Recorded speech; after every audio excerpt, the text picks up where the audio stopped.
মানে এই নারায়ণপুরে দুটো মন্দির আছে তাই তো? হ্যাঁ, বড় বাড়ির চেয়ে আমার ছোট বাড়িটাই ভালো। আচ্ছা, এইটা বাইরে নাম আছে টেরাকোটার ছাপ। আচ্ছা।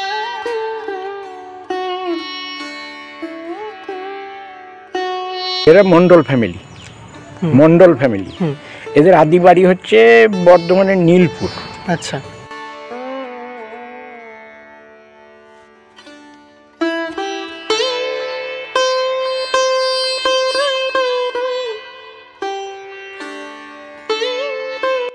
আসসালামু আলাইকুম বন্ধুরা, আজ আমি চলে যাচ্ছি নারায়ণপুর। আর সেখানে রয়েছে বড় জমিদার বাড়ি ও ছোট জমিদার বাড়ি, কেউ কেউ রাজবাড়িও বলে। আমি বেরিয়ে পড়লাম পাত্রসাহের থেকে, আর আমি আপনাদের যাবার রাস্তাটাও কিছুটা দেখাবো। আপনারা সম্পূর্ণ ভিডিও একদম মনোযোগ দিয়ে দেখতে থাকুন। আমি আমার এই ভিডিওতে এই বড় রাজবাড়ি আর ছোট রাজবাড়ি এবং কিভাবে যাবেন, কোথায় নামবেন, কি আছে, কতদিন আগে তৈরি হয়েছে এই মন্দির, সমস্ত ডিটেলস দেবো এই ভিডিওতে। তাই মনোযোগ দিয়ে দেখতে থাকুন, আর শেষে অবশ্যই কমেন্ট করবেন এই ভিডিও আপনাদের কেমন লাগলো। আপনারা যদি এখানে আসতে চান, যদি বাসে আসেন, আপনাদের নামতে হবে ধগড়িয়া বাস স্টপ। এখন যেটা দেখতে পাচ্ছেন এটা হচ্ছে ধগড়িয়া বাস স্টপ, আর সামনে যেটা দেখতে পাচ্ছেন এটা হচ্ছে ধগড়িয়া রেলওয়ে স্টেশন।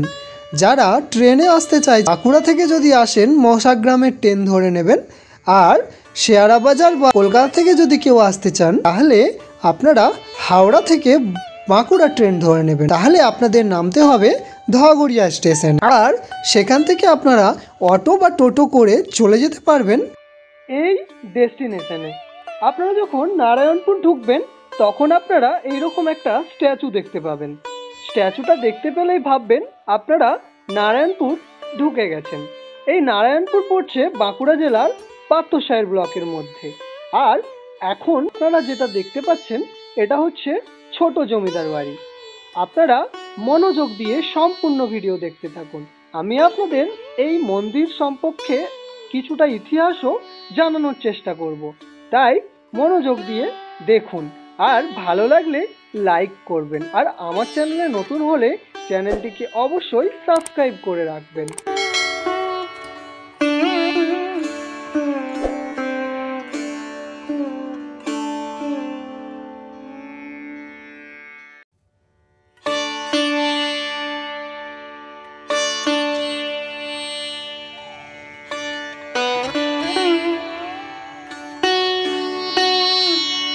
আমি একজনকে পেয়েছি, তিনি আমাদেরকে এই মন্দির মানে এই যে মন্দির, এই মন্দির সম্পর্কে আরো ডিটেলসে তথ্য দেবে। তো তেনার কাছ থেকে আমরা জেনে নেব। প্রথমে নমস্কার করি আপনাকে। আপনার নামটা যদি একটু বলেন। মধুসূদন মন্ডল। আচ্ছা, এখানেই বাড়ি? মানে এখানেই বাড়ি, সামনে দুটো ঘরটাই আমার, দুতলাটা। আচ্ছা, মানে এই যে আমি শুনেছি মানে এই নারায়ণপুরে দুটো মন্দির আছে তাই তো? হ্যাঁ, বড় বাড়ির চেয়ে আমার ছোট বাড়িটাই ভালো। আচ্ছা, এইটা বাইরে নাম আছে টেরাকোটার ছাপ। আচ্ছা, নবরত্ন বলে থাকে। হ্যাঁ, আমার এইটা এই মন্দিরের যদি একটু ইতিহাস আমার দর্শকদের বলেন। এইটা মন্দিরটা আজ থেকে লেখা আছে 400-500 বছর আগেকার জিনিস। আচ্ছা, আচ্ছা, এইটা এখানে বুঝলেন গঙ্গা গোবিন্দ মোড়ল এই মন্দিরটি প্রতিষ্ঠা করেছিল। 14 বছর বয়সে তখন 1 পয়সা বেতন নিয়ে সেম। আচ্ছা, ওর 4টি ছেলে। আচ্ছা, জয়রাম মন্ডল, আচ্ছা, 4টি ছেলের আর 1টি মেয়ে। আচ্ছা, আচ্ছা, সেই গঙ্গা গোবিন্দ মন্ডলের 4টি ছেলের থেকে বংশধর এই, বুঝলেন? তার থেকে ছেলে মেয়ে হয়ে একটা গঙ্গা গোবিন্দ মন্ডলের ছেলের হচ্ছে দিবেশ মোড়লরা 4 ভাই, দিবেশ, রমেশ, সতীশ আর পাল গোবিন্দ মন্ডল। আচ্ছা, 4 জনের মধ্যে জয় মন্ডল 4টি ছেলে, তার মধ্যে সুরেন মন্ডল দিয়ে, তার মধ্যে সব মরে গিয়েছে, বাইরেও অনেকের আছে, বুঝলেন? বাইরে সব চাকরি বাকরি করে রোজগার করে এখন ইয়ে করছে, ঠিকই আছে, বুঝলেন? আর তাই সেই মন্দিরটি কত বছর আগেকার তাহলে বুঝলেন? মানে এই ডেট কি বলতে পারবেন কত সালে হয়েছে? হ্যাঁ, লেখা আছে তো এইখানটায় সবই তো। আচ্ছা, তো মানে এই থেকে এই মন্দিরটাকে কি বলে এবং ওই মন্দিরটাকে কি বলে? এই থেকে নবরত্ন, এদের মন্দিরটার মধ্যে একটি ভালো মন্দির আছে, রাজ মন্দিরটা এদের বড় বাড়ির। আচ্ছা, আর এটা হচ্ছে ছোট বাড়ি, ওটা হচ্ছে বড় বাড়ি। বড় বাড়ি, আচ্ছা। বড় বাড়ি ছোট বাড়ি নিজেদের ভাই ছিল, সুব্রত মণ্ডল আর গঙ্গাবন্ধু মণ্ডল, নিজের দু ভাই ছিল।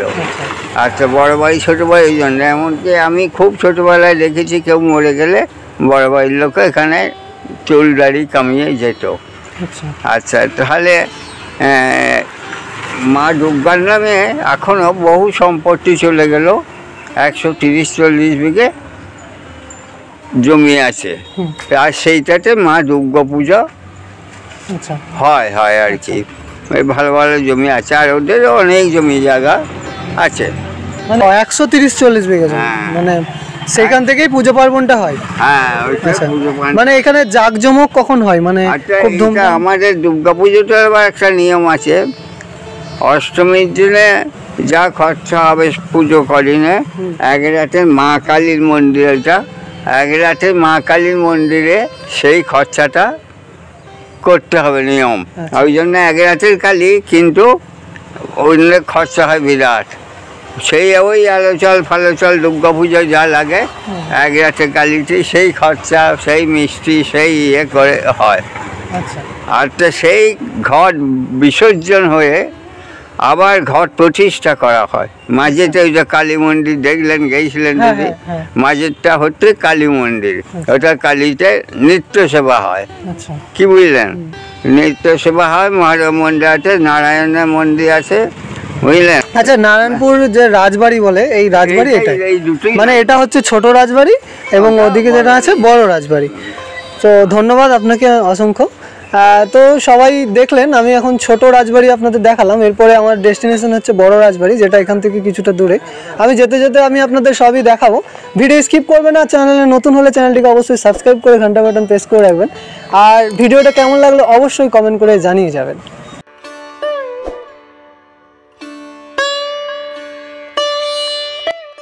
এরপর আমি চললাম এখান থেকে ঢিলছিড়া দূরত্বেই অবস্থিত বড় রাজবাড়ি, একদম কাছেই, নারায়ণপুরের মধ্যেই, কিন্তু জায়গার নামটা একটু আলাদা।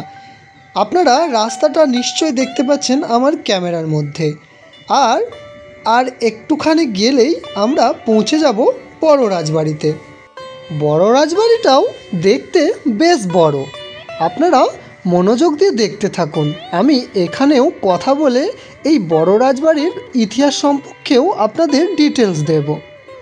এখন যে জায়গাটা দেখতে পাচ্ছেন, এই জায়গাটায় আসার পরই এই ডান দিকে একটি বড় পুকুর দেখতে পাবেন, আর এর পুকুরের সাইডেই হচ্ছে বড় রাজবাড়ি। সামনে রয়েছে গেট। আমরা এগিয়ে চললাম ভেতরের দিকে।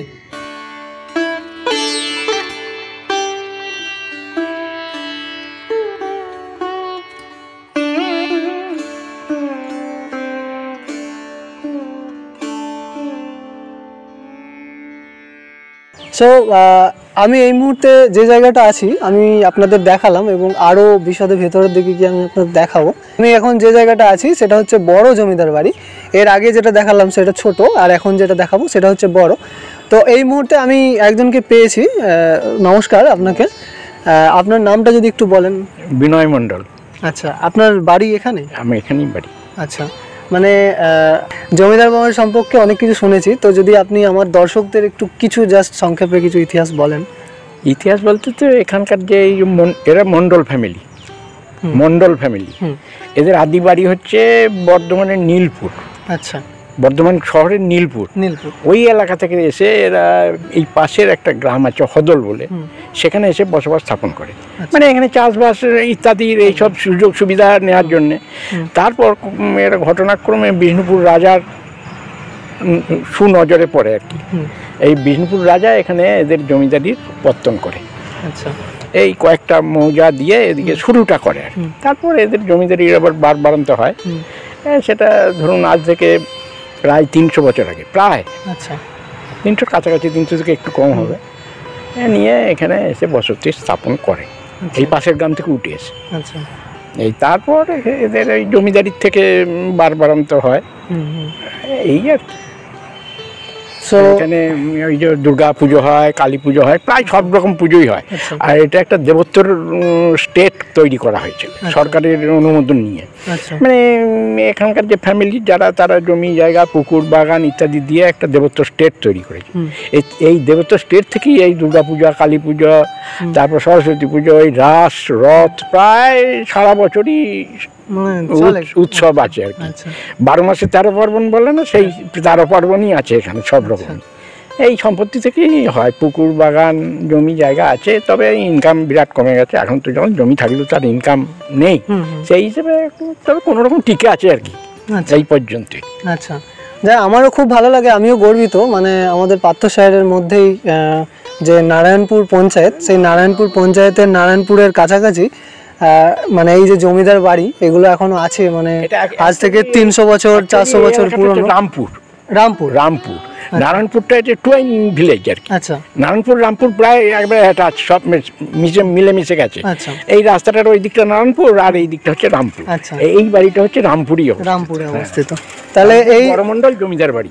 আচ্ছা, রামপুর বড় মন্ডল জমিদার বাড়ি, মানে রামপুর এবং নারায়ণপুর দুটো কিন্তু একদম লাগালাগি, একবারে লাগালাগি, যার জন্য বোঝা যায় না। তো রামপুর বলি সবাই জানে।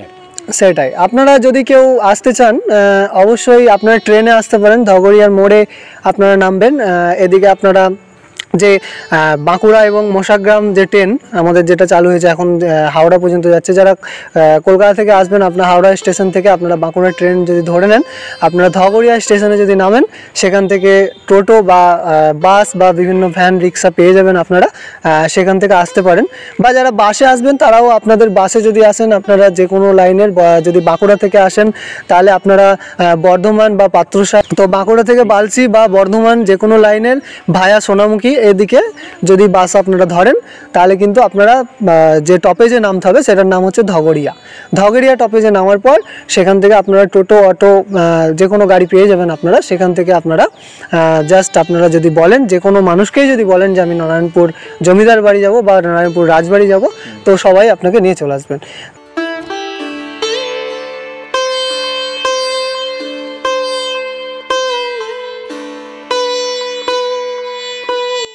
আমি এখন যে জায়গাটি আপনাদের দেখাচ্ছি এটি হচ্ছে নারায়ণপুরের বড় জমিদার বাড়ির ভেতরের দৃশ্য।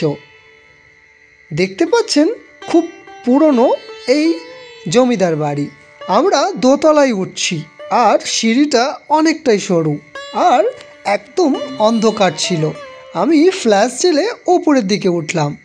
আপনারা ওপরের দিকে দেখতে পাবেন অসংখ্য রুম, আর ওপর থেকে এই পুরো জমিদার বাড়ির দৃশ্যটা অপূর্ব সুন্দর লাগছে। এই ধরনের বাড়ি এখন দেখা যায় না বললেই চলে। দেখতে পাচ্ছেন দেয়ালের মধ্যেও করা আছে বিভিন্ন কারুকার্য, কিন্তু অনেক কারুকার্য বর্তমানে ভেঙে গেছে, জন্মেছে গাছগাছালি। আমার ক্যামেরার মধ্যেই দেখতে পাচ্ছেন সেই ফুটেজ। আমি আপনাদের এই বড় জমিদার বাড়ির যে মূল মন্দির সেটাও দেখাবো। আর এগুলো হচ্ছে রুম, এই একটা রুম, এই একটা রুম, এরকম ছোট ছোট অনেক রুম রয়েছে উপরতলাতে। আপনারা এখন যেটা দেখতে পাচ্ছেন এটাই হচ্ছে মূল মন্দির, জমিদার বাড়ির সবথেকে বড় মন্দির। আর এই মন্দিরের যে পিলারগুলো আছে দেখতে পাচ্ছেন কত সুন্দরভাবে করা আছে। দুর্গা মন্দির, বড় বাড়ি, এটি হলো বড় জমিদার বাড়ি। এটি বড় জমিদার বাড়ির দুর্গা মন্দির।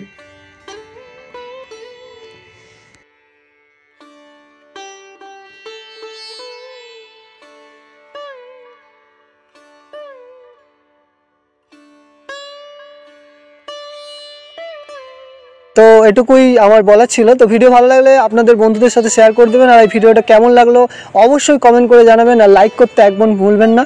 আর এই ধরনের নতুন ইন্টারেস্টিং ভ্লগ যদি পেতে চান, ভিডিও যদি দেখতে চান, আমার চ্যানেলটাকে অবশ্যই সাবস্ক্রাইব করে রাখবেন।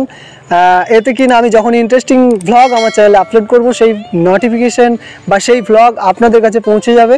তাহলে আপনারাও সেই ভ্লগটি বা সেই জায়গাটি বাড়িতে বসেই দেখতে পারবেন। তো আজকের মতো ভ্লগটা এখানে শেষ করছি। আপনাদের সাথে আবার নতুন কোনো ভ্লগে নতুন কোনো জায়গায় দেখা হবে। টাটা।